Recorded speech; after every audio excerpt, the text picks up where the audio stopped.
আমার বুঝ জ্ঞান হয়েছে থেকে আলহামদুলিল্লাহ এ দোয়া আমি কখনো ছাড়ি নাই, আল্লাহর ফজলে আমি ঠকিও নাই।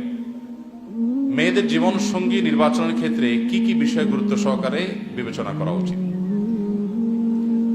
ছেলে হোক আর মেয়ে হোক, জীবন সঙ্গী নিরূপণ করার ক্ষেত্রে নবী করিম সাল্লাল্লাহু আলাইহি সাল্লামের ঐতিহাসিক বক্তব্য রয়েছে, আপনারা অনেকে জেনে থাকবেন। ফাজফার বিজাতিদ দ্বীন, তিনি বলেছেন বিয়ে তো করা হয় সম্পদ দেখে, রূপ লাবণ্য দেখে, বংশমর্যাদা দেখে, এক একটা জিনিস দেখে অনেকে এক একজন বিয়ে করে, কিন্তু ফাজফার বিজাতিদ দ্বীন, তোমরা ধার্মিকতা দেখে বিবাহ করবে।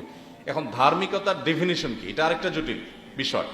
কারণ আমরা দেখি আজকাল অনেকেই আছেন যে দাঁড়িয়ে আছে, টুপি আছে, মাশাআল্লাহ পাঞ্জাবি আছে, আবার মাদ্রাসা ব্যাকগ্রাউন্ডের ধার্মিক মনে করে কোনো মেয়ে তার সাথে বিবাহ বন্ধনে আবদ্ধ হয়েছেন, সাংসারিক জীবন দেখা গেল মাশাআল্লাহ,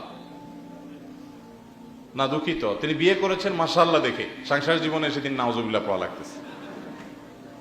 আবার এর উল্টাটাও হয়, বোরকা পরেন, হাত মোজা পা মোজা মেনটেন করেন মাশাআল্লাহ, ইসলামিক ব্যাকগ্রাউন্ড সবই ঠিক আছে, কিন্তু বিয়ের পরে ওনারও নাউজুবিল্লাহ বা আস্তাগফিরুল্লাহ পড়া লাগতেছে।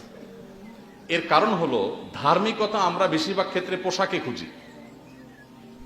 ধার্মিকতা আমরা যতটা পোশাকে খুঁজি, আসলে পোশাকে এতটা ধার্মিকতা নাই। তাহলে ধার্মিকতা কিসে? বিবাহের ক্ষেত্রে সবচেয়ে গুরুত্বপূর্ণ বিষয় হলো যে আপনি যাকে জীবন সঙ্গী বা সঙ্গিনী হিসেবে নির্বাচন করতে যাচ্ছেন, এই লোকটা আসলেই আল্লাহর কাছে নিজেকে সমর্পণ করেছেন কিনা, কোরআন এবং সুন্নাহর কাছে নিজেকে পরিপূর্ণ সমর্পণ করেছেন কিনা। যে এই জায়গায় যদি তার খুঁটিটা বাঁধা থাকে যে কোরআন হাদিসে কোনো কিছু আছে, তিনি সারেন্ডার করবেন, তিনি সেক্ষেত্রে কোনো কম্প্রোমাইজ করবেন না। তার যত জেদ থাকুক, যত কষ্ট থাকুক, যত কিছু থাকুক, আল্লাহ এবং তার রাসূলের নির্দেশ পাওয়ার পর তিনি মাথা নত করে ফেলেন। এই জায়গাটা যদি কারোর মধ্যে থাকে, তাহলে এই লোকটাকে আপনি দিনদার হিসাবে তার সাথে বিবাহ শাদী, ব্যবসা বাণিজ্য বা যে কোনো চুক্তি বা যে কোনো বিষয় আপনি অগ্রসর হতে পারেন। কারণ আসল দিনদারিতা হলো ভেতরের আনুগত্যের মানসিকতা। আল্লাহ তাআলার আনুগত্য যদি করবার জন্য মানসিকভাবে কেউ প্রস্তুত থাকে, এই লোকটা হলো আল্লাহ সুবহানাহু ওয়া তাআলার কাছে সিরিয়াস দিনদার, এই লোকটা হলো আসল ধার্মিক। লেবাস এবং পোশাক দিয়ে সবসময় ধার্মিকতা নিরূপণ করা বা ধার্মিকতা নির্ণয় করা, এটা সঠিক নয়। এখন প্রশ্ন হলো যে এই আল্লাহর প্রতি আনুগত্য আছে কিনা কিভাবে বুঝবো? তো এটার জন্য প্রথমত দীর্ঘদিন পর্যন্ত তাকে ফলো আপ করতে হয়, তার আচার আচরণ, কাজকর্ম এগুলো দেখতে হয়। অথবা যারা তাকে পার্সোনালি চিনে, এরকম মানুষগুলোর মধ্যে যারা আস্থা রাখার মতো, তাদের রেকমেন্ডেশনকে আমলে নিতে হয়।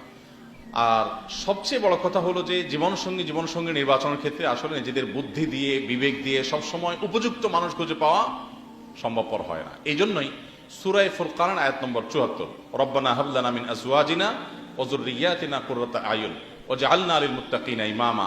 অবিবাহিতরা এই আয়াত, এই দোয়া ঠোঁটস্থ করে ফেলবেন, সকাল বিকাল নিয়মিত প্রত্যেক নামাজের পরে বিভিন্ন সময় পড়তে থাকবেন অনর্গল। আমার বুঝ জ্ঞান হয়েছে থেকে আলহামদুলিল্লাহ এ দোয়া আমি কখনো ছাড়ি নাই, আল্লাহর ফজলে আমি ঠকিও নাই।